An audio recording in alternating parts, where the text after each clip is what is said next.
Cross voting ಶೂರರ ವಿರುದ್ಧ ಶಿಸ್ತು ಕ್ರಮ ಆಗುತ್ತೆ.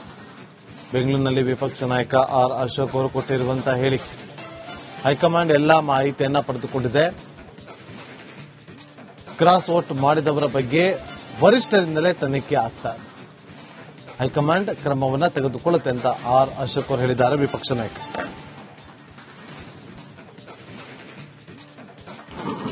ಹೈಕಮಾಂಡ್ ಭೇಟಿಯಾಗಿದ್ರಿ, ಅದು ಕೂಡ ಮಾತಾಡಿದ್ರಿ. ಈಗ ಬಂದಿರತಕ್ಕಂಥ ಚರ್ಚೆ ರಾಜ್ಯ ನಾಯಕರನ್ನು ಕೂಡ ಹೊಣೆ ಮಾಡ್ತಾ ಇದ್ರು, ಬದಲಾಗಬಹುದು ಅನ್ನೋದು ನೇರವಾಗಿ ಒಂದಷ್ಟು ಚರ್ಚೆಗಳಾಗ್ತಾ ಇದೆ. ಸತ್ಯ ಹೇಗೆ? ಅದು ನಿಮ್ ಭ್ರಮೆ ಅಷ್ಟೇ. ಭ್ರಮೆಗೆಲ್ಲ ನಾನು ಉತ್ತರ ಕೊಡಲ್ಲ. ದೆಹಲಿಯಲ್ಲಿ ನಾವು ಹೋಗಿ ಭೇಟಿ ಮಾಡಿ ಅವ್ರಿಗೆ ವಿಸ್ತೃತವಾಗಿ ಅವರು ನಮಗಿಂತ ಅವರು ಜಾಸ್ತಿ ಮಾಹಿತಿಗಳನ್ನ ತರಿಸ್ಕೊಂಡಿದ್ದಾರೆ. ಅವರು ರಾಜ್ಯದಲ್ಲಿ ಪಾರ್ಟಿಯನ್ನ ಕಟ್ಟೋದ್ರ ಬಗ್ಗೆ ಹೆಚ್ಚು ಗಮನ ಕೊಡಿ. ಈ ವಿಚಾರದ ಬಗ್ಗೆ ನಾವೇ ಇದನ್ನ ಇನ್ವೆಸ್ಟಿಗೇಷನ್ ಮಾಡ್ತಾ ಇದ್ದೀರಿ, ಐಡೆಂಟಿಫೈ ಮಾಡ್ತೀರಿ ಮತ್ತು ಕ್ರಮ ತೆಗೆದುಕೊಳ್ಬೇಕಾಗಿರೋದು ನಾವೇ. ಕೇಂದ್ರದ ನಾಯಕತ್ವ ಕ್ರಮ ತೆಗೆದುಕೊಳ್ಳಿ, MLA ಇರೋದ್ರಿಂದ. ಅದರಿಂದ ನಾವು ಯಾವ ಸಮಯದಲ್ಲಿ ಕ್ರಮ ತೆಗೆದುಕೊಳ್ಬೇಕು ಅದ್ರ ಮೇಲೆ ಕ್ರಮ ತೆಗೆದುಕೊಳ್ತೀರಿ.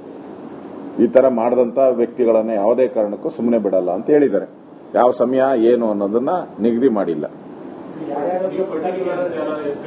ಯಾರ ಹೆಸರು ನಾವು ಹೇಳಿಲ್ಲ. ಸೆಂಟ್ರಲ್ ಗವರ್ಮೆಂಟ್ ಇದೆಯಲ್ಲ, ಗೊತ್ತಾಗ್ತದೆ. ಇದೇ ಸಂದರ್ಭದಲ್ಲಿ ಕಾಂಗ್ರೆಸ್ ವಿರುದ್ಧ ಹರಿಹಾಯೋದನ್ನ ಕೂಡ ಮರ್ತಿಲ್ಲ ಅಶೋಕ್ ಅವರು. ವಿರೋಧ ಪಕ್ಷದ ನಾಯಕ ಅಶೋಕ್ ಸಿದ್ದರಾಮಯ್ಯನವರನ್ನ ಈ ಟಿಬಿ ಡ್ಯಾಂ ಕ್ರಸ್ಟ್ ಉದ್ಘಾಟನಾ ಸಮಾರಂಭಕ್ಕೆ ಕರೆದಲೇ ಡಿಕೆ ಶಿವಕುಮಾರ್ ಅವರು ಮಾಜಿ ಮುಖ್ಯಮಂತ್ರಿಗಳನ್ನ ಸೈಡ್ಲೈನ್ ಮಾಡ್ತಾ ಇದ್ದಾರೆ ಅಂತ ಹೇಳಿ ಆರೋಪ ಮಾಡಿದ್ದಾರೆ. ಗೇಟ್ ನಿರ್ಮಾಣಕ್ಕೆ ಹಣ ಬಿಡುಗಡೆ ಮಾಡಿದ್ದು ಸಿದ್ದರಾಮಯ್ಯನವರು ಮುಖ್ಯಮಂತ್ರಿಯಾಗಿದ್ದ ಸಂದರ್ಭದಲ್ಲಿ ಹಣ ಕೊಟ್ಟ ಸಿದ್ದರಾಮಯ್ಯ ಅವರನ್ನೇ ಕಾರ್ಯಕ್ರಮಕ್ಕೆ ಕರೆದಿಲ್ಲ. ಸಿದ್ದರಾಮಯ್ಯ ಶಾಸಕರಾಗಿದ್ರು, ಶಿಷ್ಟಾಚಾರಕ್ಕೂ ಆಹ್ವಾನ ಅವರನ್ನ ಮಾಡಿಲ್ಲ ಅಂತ ಹೇಳಿ ಸಿಎಂ ಡಿಕೆ ಶಿವಕುಮಾರ್ ವಿರುದ್ಧ ಆರ್ ಅಶೋಕ್ ಆರೋಪ ಮಾಡಿದ್ದಾರೆ.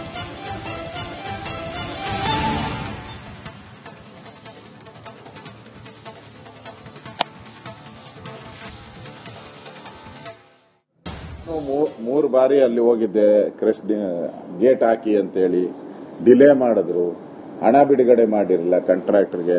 ನಾನು 2 ಸರಿ ಅಲ್ಲಿ ಹೋಗಿ ಗಲಾಟೆ ಮಾಡಿದೆ. ಸೊ ಈಗ ಉದ್ಘಾಟನೆ ಮಾಡ್ತಾ ಇದ್ದಾರೆ.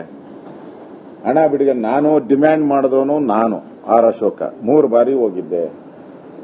ಡಿಮ್ಯಾಂಡ್ ಮಾಡಿದವನು ನಾನು, ಹಣ ಬಿಡುಗಡೆ ಮಾಡಿದ್ದು ಸಿದ್ದರಾಮಯ್ಯನವರು. ಡಿಮ್ಯಾಂಡ್ ಮಾಡಿದವ್ರನ್ನು ಕರೆದಿಲ್ಲ, ಹಣ ಬಿಡುಗಡೆ ಮಾಡೋ ಸಿದ್ದರಾಮಯ್ಯನವ್ರನ್ನು ಕರೆದಿಲ್ಲ. ಅರ್ಥ ಮಾಡಿಕೊಳ್ಳಿ. ಈಗಲಿಂದನೇ ಸಿದ್ದರಾಮಯ್ಯನವರಿಗೆ ಕೊಡಕ್ಕೆ ಏನೇನ್ ಬೇಕೋ ಎಲ್ಲಾ ಕೆಲಸವನ್ನ ಕಾಂಗ್ರೆಸ್ ಅವರು ಮಾಡ್ತಾ ಇದ್ದಾರೆ, ಡಿ ಕೆ ಶಿವಕುಮಾರ್ ಮಾಡ್ತಾ ಇದ್ದಾರೆ. ಅಟ್ಲೀಸ್ಟ್ ಕರ್ಟಸಿಗಾದ್ರೂ ಸಿದ್ದರಾಮಯ್ಯನವ್ರನ್ನ ಕರೆದಿಲ್ಲ. ಹಣ ಬಿಡುಗಡೆ ಮಾಡಿ ಆ ಗೇಟ್ ಟೆಂಡರ್ ಇರ್ಬೋದು, ಎವ್ರಿಥಿಂಗ್ ಸಿದ್ದರಾಮಯ್ಯನವರು ಮುಖ್ಯಮಂತ್ರಿ ಆಗಿದ್ದಾಗ ಕರೆದು ಸೌಜನ್ಯಕ್ಕಾದ್ರೂ ಕರೆಯುವಂತ ಒಂದು ಕೆಲಸವನ್ನ ಮಾಡಬೇಕಾಗಿತ್ತು. ಅವರು ಮಾಜಿ ಮುಖ್ಯಮಂತ್ರಿ ಮತ್ತು MLA ಇರೋದ್ರಿಂದ ಏನ್ ಪ್ರೋಟೋಕಾಲ್ ಸಮಸ್ಯೆ ಬರ್ತಾ ಇರಲಿಲ್ಲ. ಆದ್ರೆ ಖರೀದೇ ಮಾಡ್ತಾ ಇರೋದು, ಅದು ಯಾವುದೇ ಪಾರ್ಟಿ ಇರ್ಬೋದು,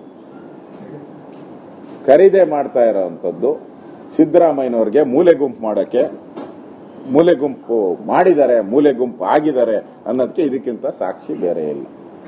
ನಾನು 3 ಬಾರಿ ಅಲ್ಲಿ ಹೋಗಿದ್ದೆ, ಕ್ರೆಸ್ಟ್ ಗೇಟ್ ಹಾಕಿ ಅಂತೇಳಿ ಡಿಲೇ ಮಾಡಿದ್ರು, ಹಣ ಬಿಡುಗಡೆ ಮಾಡಿರಲಿಲ್ಲ ಕಾಂಟ್ರಾಕ್ಟರ್ಗೆ. ನಾನು 2 ಸರಿ ಅಲ್ಲಿ ಹೋಗಿ ಗಲಾಟೆ ಮಾಡಿದೆ.